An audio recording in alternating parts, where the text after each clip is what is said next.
मेरठ से बड़ी खबर। पूर्व सांसद शहीद अखलाक की फैक्ट्री पर छापेमारी का मामला। कई घंटे की छापेमारी के बाद भी प्रशासन के हाथ खाली रहे। प्रशासन को नहीं मिला कोई सुराग। हिंदू संगठन के कार्यकर्ताओं की सूचना पर छापेमारी की गई थी। दादरी में बीते दिनों एक ट्रक में मिला था गोमांस। प्रशासन को नहीं दिया ओरिजिनल डीवीआर। गेट और सभी कैमरे बंद मिले।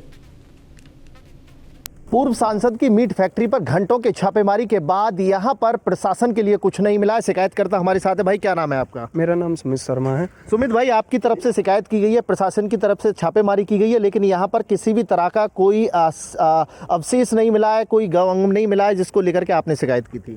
अभी वो इसमें उस चीज़ की कोई भी यहाँ पर से बरामदगी फिलहाल तो नहीं हो पा रही है, मगर ये है कि सरकार की इस प्लांट पर निगरानी होने के कारण हो सकता है यह कारोबार और कहीं से रनिंग किया जा रहा हो, क्योंकि कागजात वगैरह जो उसमें हैं वो यहाँ के आ रहे हैं। जो आपके यहाँ क्षेत्र में एक ट्रक पकड़ा जाता है, उसमें गौ मांस होता है, लेकिन हकीकत की बात देखी जाए, यहाँ पर आपने गंभीर आरोप लगाए।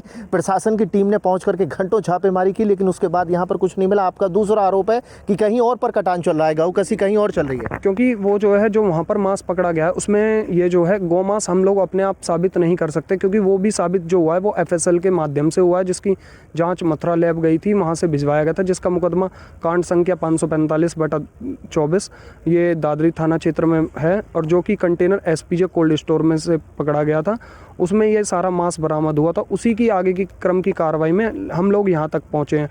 जब कागजात आप लोगों को मैं बताना चाहूँगा, जब किसी चीज़ का कोई एक भी प्रमाण वो होता है तो सारी सुइयाँ उधर की तरफ जाती हैं, सुइयाँ सारी। तो आपका मानना है कि जो पैकेजिंग थी वो यहाँ पर थी, कहीं ना कहीं गौ कसी करने के बाद यहाँ पर पैक होने के बाद माल जा रहा था? हाँ, मेरा मानना यही था कि यहाँ से पैक होकर के वो माल जा रहा था, मगर यहाँ पर नहीं है, वो और कहीं हो सकता है कि और कहीं हो, क्योंकि अभी इन लोगों को ने खुद ही बताया कि ये जो टोरो कंपनी है, ये टोरो कंपनी अलीगढ़, हरिद्वार वगैरह और काफ़ी जगहों से भी कारोबार कर रही है, और एपेडा लाइसेंस वगैरह जो है वो सारी चीज़ें कागजात वगैरह वो हमारे यूज़ कर रहे हैं वो लोग।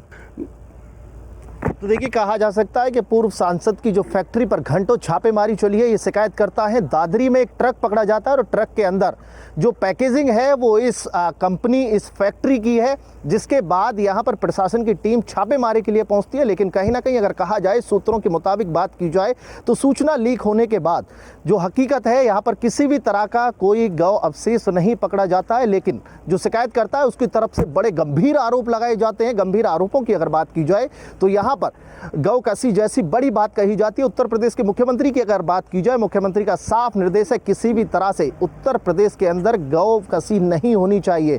लेकिन उसके बावजूद अगर मेरठ की बात की जाए, इस फैक्ट्री की बात की जाए, फैक्ट्री की पैकेजिंग पर दादरी में गौ मांस पकड़ा जाता है, गाय का मीट पकड़ा जाता है, उसकी FSL रिपोर्ट होती है, और उसके बाद FSL रिपोर्ट आने के बाद यहाँ पर छापेमारी का दौर शुरू होता है। कहा जा सकता है कि यहाँ पर अधिकारियों के लिए निरीक्षण कराया गया है। निरीक्षण में देखा गया है कि फैक्ट्री काफ़ी लंबे समय से बंद है। कई विभाग ऐसे हैं, कई ऐसे यहाँ पर गोदाम देखने को मिले हैं जो बिल्कुल सूने पड़े हुए नज़र आ रहे हैं। लेकिन दूसरी तरफ प्रशासन की टीम का साफ तौर पर कहना है कि ना तो DVR में कोई रिकॉर्डिंग है, DVR का डेटा नहीं है, कैमरे चालू नहीं है। रजिस्टरों की बात की जाए तो कहीं ना कहीं बड़ी गड़बड़ी देखने को मिली है। मेरठ से अतुल शर्मा की रिपोर्ट, न्यूज़ 1 इंडिया।